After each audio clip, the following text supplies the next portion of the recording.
Most people think this story is over. Lori Vallow killed her children, got convicted, got life in prison. Case closed. But here's what most people do not know. In 2025, Lori Vallow walked into a courtroom in Arizona. No lawyer beside her.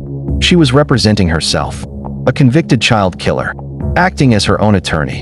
And she was on trial again. For murder. This is not a story about a case that is over.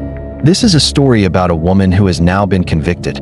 Not once, not twice, but 5 times, across 2 states. And she is still fighting, still appealing, still claiming she did nothing wrong. This is the full story of Lori Vallow Daybell. From the beginning to right now, Lori Vallow looked like any other mother. She was religious, active in her community. People who knew her described her as warm, cheerful, devoted. She had children she appeared to love, a teenage daughter named Tylee, and a 7-year-old adopted son named JJ, a little boy with autism who loved superheroes. She had been married multiple times. By the time this story begins, she was on her 4th husband, a businessman named Charles Vallow. To the outside world, everything looked fine, but behind closed doors, something had already started to change. Lori had become obsessed with a fringe belief system, a dark branch far outside her mainstream church, and she had found the person feeding that obsession.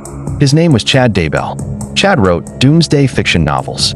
He claimed to be a prophet, said he received direct messages from God. Together they built a belief system around one idea, that certain people had their souls replaced by evil spirits, dark entities wearing human faces, walking around, pretending to be alive. Chad called them zombies, and he had a rating system. Prosecutors found an actual spreadsheet on his computer. Every person in their lives assigned a score. Light or dark, good soul, or possessed body. The moment someone questioned them, Chad would announce a new revelation. That person had just turned dark. It was a trap. Anyone who pushed back instantly became the enemy. Lori believed she was one of the chosen 144,000, a divine figure with a mission on Earth, and nothing was going to get in her way. Not her marriage, not her family, not even her own children. JJ Vallow was 7 years old. He had autism. He was energetic, loud sometimes, climbed on things. Normal behavior for a child with his condition. But Lori started telling people he was saying disturbing things, that he worshipped Satan. Her close friend Melanie Gibb later testified in court. She said she watched JJ herself, and his behavior seemed completely normal for a 7-year-old boy with autism.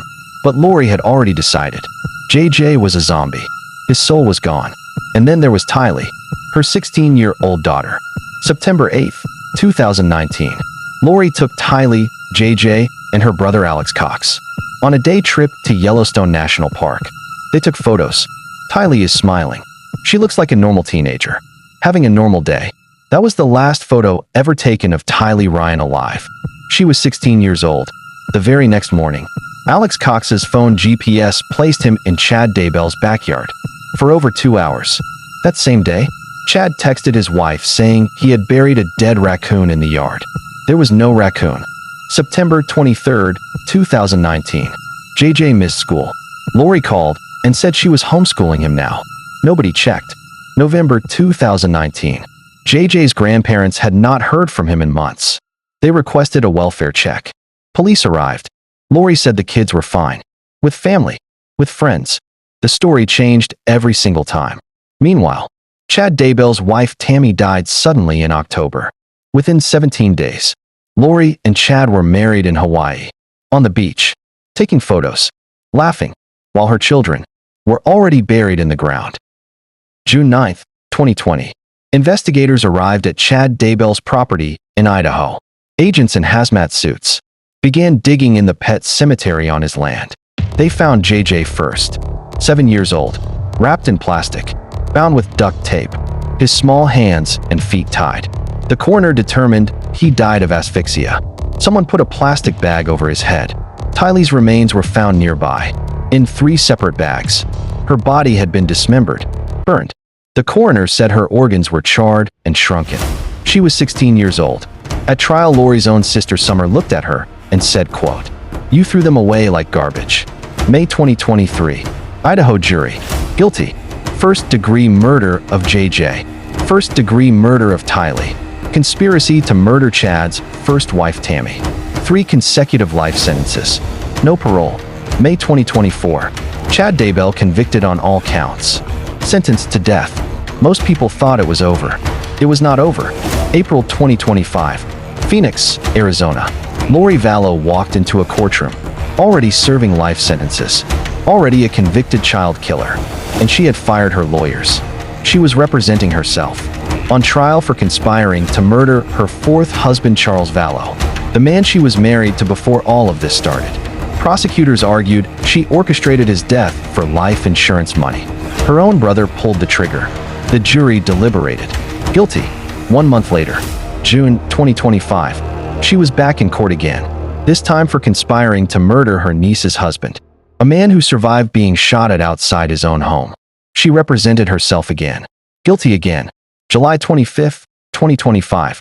Lori Vallow Daybell stood before a judge in Phoenix and was sentenced to 2 more life sentences. She used her final statement to complain about jail conditions and criticize the legal system. 5 convictions, 5 life sentences, 2 states, and she is still filing appeals, still claiming she is innocent. J.J. Vallow was 7 years old. He had autism. He loved superheroes. He called her mom. Tylee Ryan was 16. She had her whole life ahead of her. She was smiling in that last Yellowstone photo. Neither of them did anything wrong. They were just kids. And no matter how many courtrooms Lori Vallow walks into, no matter how many appeals she files, no matter how many times she says she is innocent, 2 children were buried in a backyard by the people who were supposed to protect them. That does not change. It will never change. Remember their names. J.J. Vallow, Tylee Ryan. Not hers, theirs. If this story hit you the way it hit me, drop a comment below. Subscribe for more stories like this. I'll see you in the next one.